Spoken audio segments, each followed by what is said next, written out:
Depuis le début de la campagne cacaoyère 2025-2026, la filière cacao ivoirienne traverse une crise majeure. Cette crise précarise davantage la situation économique et sociale des acteurs de la chaîne cacaoyère, avec une acuité particulière pour les planteurs. Désemparés, ceux-ci crient leur détresse sous diverses formes. Dans certaines localités, ils expriment bruyamment leur colère. Même si, pour le moment, cette situation ne s'est pas dégénérée en manifestation de masses hostiles au gouvernement, force est d'admettre que le malaise est profond dans les milieux des planteurs. Le PPACI, fondamentalement attaché à la justice sociale et proche des populations, notamment celles issues des couches sociales les plus démunies, ne peut rester insensible au drame que vivent les planteurs et autres acteurs de la chaîne économique du cacao. Ce d'autant plus que cette crise impacte une forte partie de la population active et porte sur le pilier central de l'économie ivoirienne. La présente déclaration s'organise autour de 3 axes suivants: les faits, l'analyse des faits et la position du PPACI. Les faits. La campagne cacaoyère 2025-2026 a été ouverte le 1er octobre 2025. Pour cette campagne, le gouvernement a fixé le prix bord-champ à 2800 francs le kilogramme. Malgré ce prix attrayant, de nombreux observateurs avaient déjà relevé un début de campagne timide. En témoigne l'article de l'agence Ecofin du 14 octobre 2025 qui reprend une dépêche de Reuters.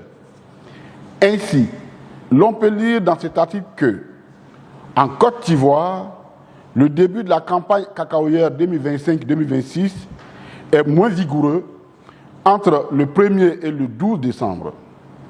Les arrivées de fèves dans les ports d'Abidjan et de San Pedro totalisent 48 000 tonnes, selon les estimations des exportateurs relayées par Reuters. Le stock annoncé enregistre un repli de 52% par rapport à celui enregistré au cours de la même période de la campagne précédente. Ce qui apparaissait comme une situation conjoncturelle, liée à des questions de logistique plus prolongées, rendant les pistes impraticables pour la desserte des points de collecte de cacao, va s'avérer être plutôt une crise profonde qui secoue violemment tous les secteurs cacaoyers.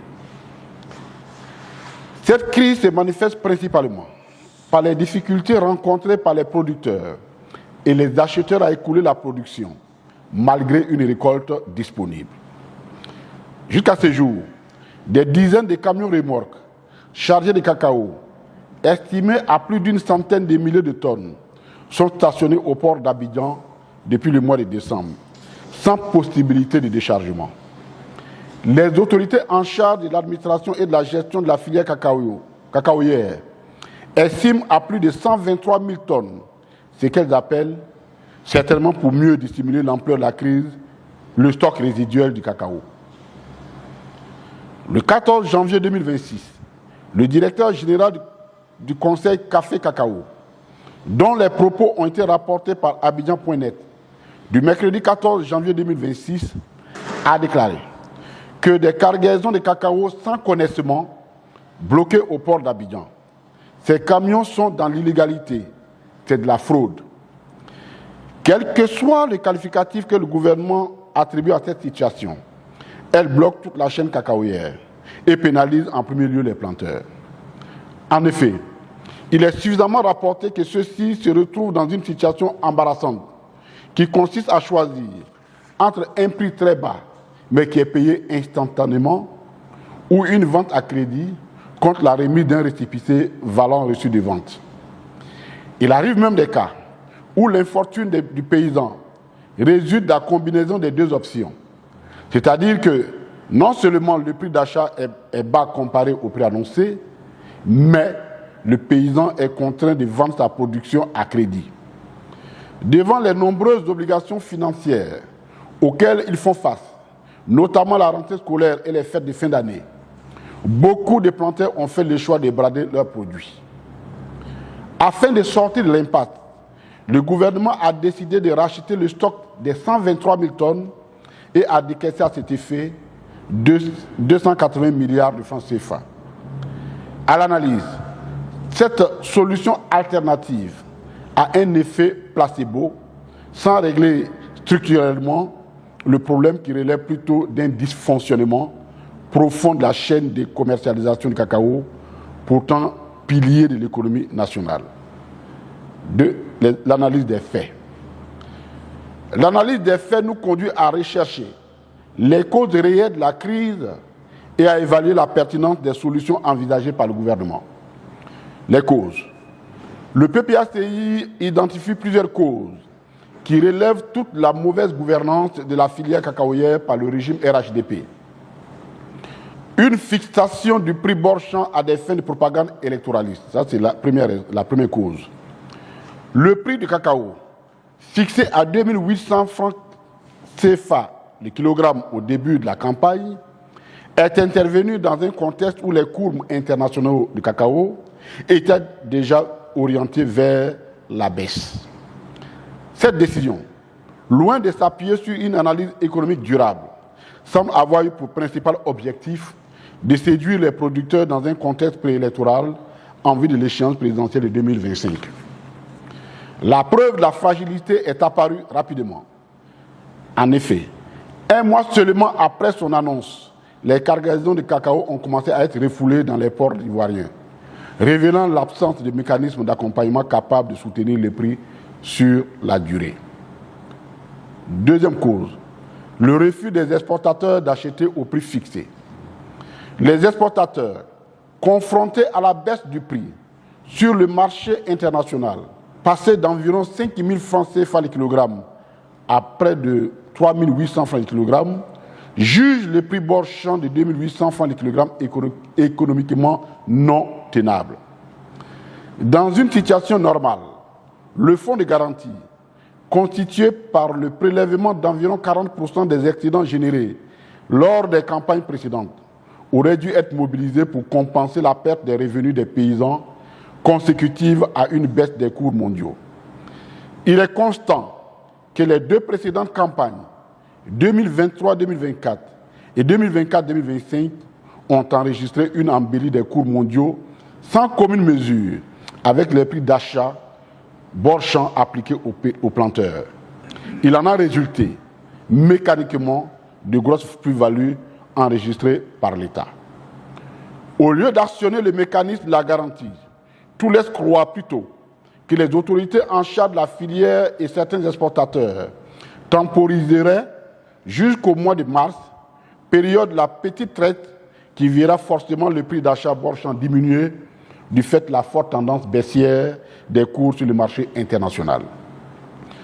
Dans une telle perspective, les exportateurs pourraient être tentés de suspendre leurs achats, laissant les producteurs et acheteurs locaux dans une impasse totale. Il ne s'agit ni plus ni moins que de manœuvres spéculatives au détriment des planteurs. Troisième raison, le blocage de la délivrance des connaissements. Le connaissement est un document officiel délivré en ligne par le Conseil Café Cacao.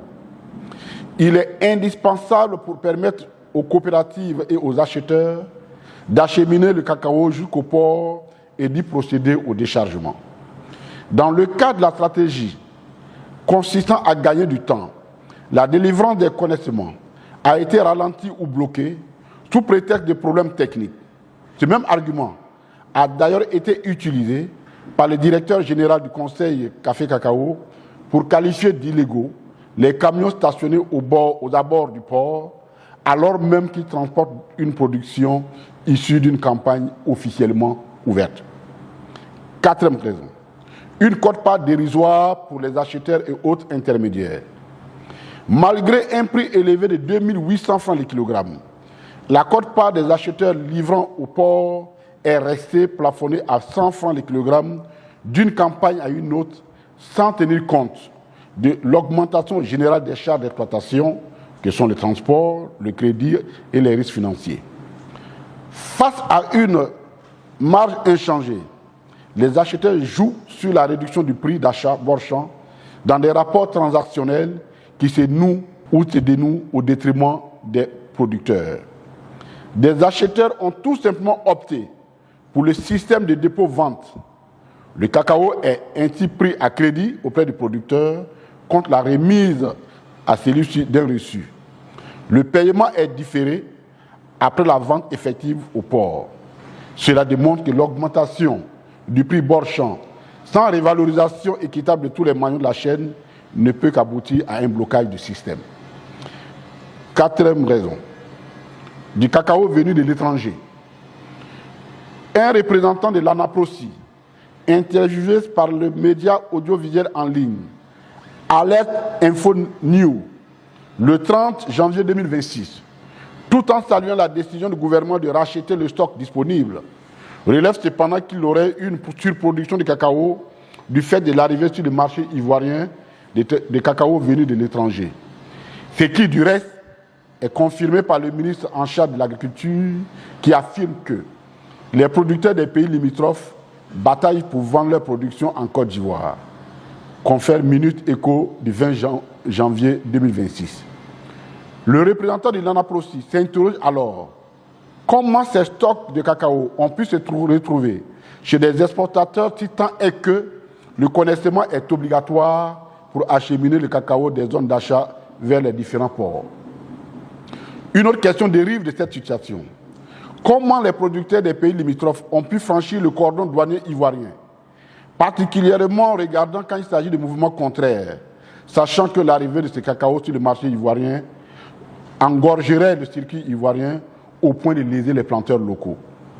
Le représentant de l'ANAPROSI en a profité pour relever les défis, les limites de la solution alternative proposée par le gouvernement.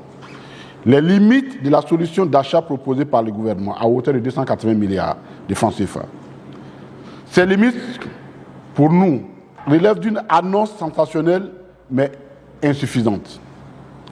La somme de 280 milliards de francs CFA annoncée par le gouvernement pour l'enlèvement de 123 000 tonnes de cacao, chiffre avancé par l'ex-ministre d'État, ministre de l'Agriculture, lors de la conférence de presse qu'il a animée le 20 janvier 2026 à son cabinet, apparaît largement insuffisant.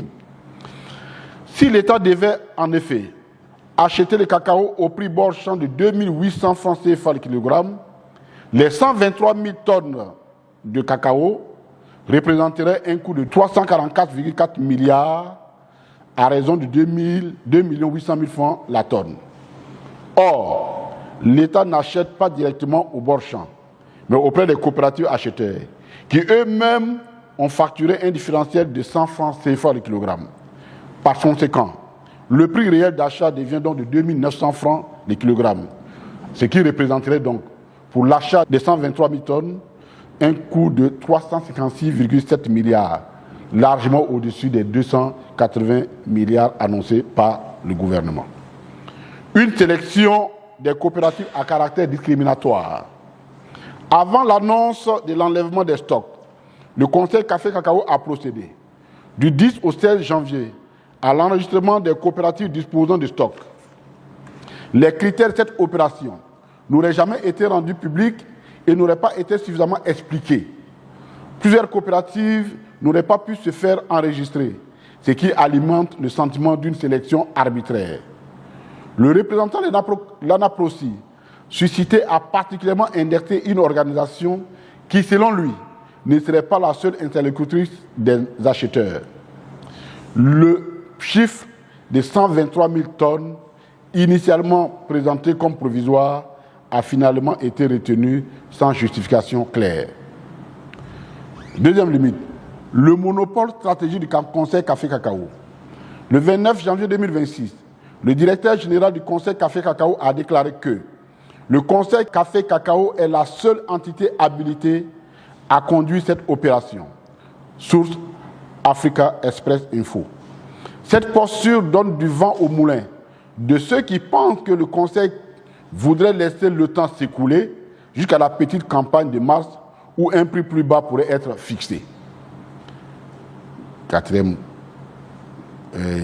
cause limite, de cette solution, une solution structurellement difficile à mettre en œuvre. La décision annoncée par l'État d'acheter la production pour 280 milliards de francs CFA apparaît à bien des égards comme une solution trompeuse et non structurelle. Plusieurs questions fondamentales restent sans réponse. 1. L'État dispose-t-il des capacités logistiques et industrielles pour stocker, transformer ou exporter une telle quantité de cacao? 2. L'État peut-il assurer la transformation du stock acheté en produits semi-finis ou finis dans un système où ce rôle est historiquement confié au secteur privé? 3. À qui l'État revendra le stock acheté? 5. Pourquoi l'État ne fait pas jouer la garantie qui est le fondement même du mécanisme de commercialisation qui est en vigueur en Côte d'Ivoire et qui est basé sur la fixation du prix d'achat et de la rémunération des différents acteurs de la chaîne? Ces questions sans réponse permettent de dégager la position du PPACI sur la crise actuelle de la filière café-cacao. Grand 3, la position du PPACI. Pour le PPACI, la crise actuelle de la filière cacaoyère n'honore pas la Côte d'Ivoire, premier producteur mondial de cacao et disposant du premier port cacaoyer du monde à San Pedro. Le pays abrite l'Organisation internationale du cacao grâce à une diplomatie avisée du président Laurent Gbagbo menée dès 2002. Il convient sur ce point de retenir que bien que l'Organisation internationale du cacao soit venue en Côte d'Ivoire en 2017, il faut bien se rappeler que la décision a été prise déjà en 2002 à la suite d'une diplomatie menée par le président Laurent Gbagbo. La présence de cette organisation devrait permettre au gouvernement d'avoir une vue plus précise sur la chaîne des valeurs de l'industrie cacaoyère et de prévenir ainsi les crises comme celle qui prévaut actuellement. Malgré la situation de crise qu'a connue le pays dans les années 2000, les planteurs ne se sont jamais retrouvés abandonnés avec leur production sur les bras. Cette crise résulte de la combinaison de 3 facteurs qui sont la marque déposée de la gouvernance du RHDP. Ce sont la propagande comme mode de gestion de l'État, l'exclusion des couches les plus défavorisées du bénéfice de l'activité gouvernementale, ou tout simplement leur mépris, et la corruption endémique. La fixation du prix d'achat de 2800 francs CFA le kilogramme, dans un contexte de tendance baissière rapide des cours de cacao, le ministère de l'Agriculture parle d'une chute de 30% des cours mondiaux, faute conférée Minute Éco du 20 janvier 2026, n'était qu'une annonce propagandiste en période électorale. Les autorités ivoiriennes savaient pertinemment qu'un tel prix n'était pas applicable dans le contexte actuel. Les planteurs ont été sacrifiés sous l'autel de la propagande électoraliste. Ce sont les plus fragiles et le régime du RHDP n'est pas très tendre avec les plus faibles, alors que ce sont eux qui ont le plus besoin du soutien de l'État. L'on se souvient de l'exclusion et du déguerpissement violent des populations les plus démunies au cours des années précédentes. C'est une identité remarquable de la gouvernance du RHDP que de mépriser les plus fragiles de nos populations. La dernière marque de fabrique du RHDP qui a joué un rôle déterminant dans la crise actuelle du cacao est la corruption. En effet, seul le laxisme rémunéré peut justifier que la production de cacao des pays limitrophes, comme l'a annoncé le ministre en charge de l'Agriculture, vienne encombrer le circuit commercial au point de bloquer la commercialisation de la production locale. C'est pourquoi le PPACI dénonce avec vigueur la gouvernance du RHDP de la filière café-cacao qui aboutit à cette crise pourtant évitable. Cette gouvernance peut engendrer de nouvelles crises, notamment dans le cas de la NACAD, dont la campagne va s'ouvrir très bientôt. Le PPAC appelle le gouvernement à trouver une solution structurelle et pérenne, de sorte à assurer un revenu vital aux planteurs. À ce propos, la fixation du prix ne pouvant plus assurer ce revenu vital du fait de la défaillance du mécanisme de stabilisation, il convient de revenir à la libéralisation du prix et au transfert de la commercialisation aux producteurs eux-mêmes, comme cela a été expérimenté avec succès par le président Laurent Gbagbo. Le PPACI reste solidaire des planteurs et des autres acteurs de la chaîne de commercialisation cacaoyère qui souffrent de la présente crise. Le PPACI encourage les planteurs et les autres acteurs intermédiaires de la filière à mieux s'organiser pour défendre leurs intérêts collectifs.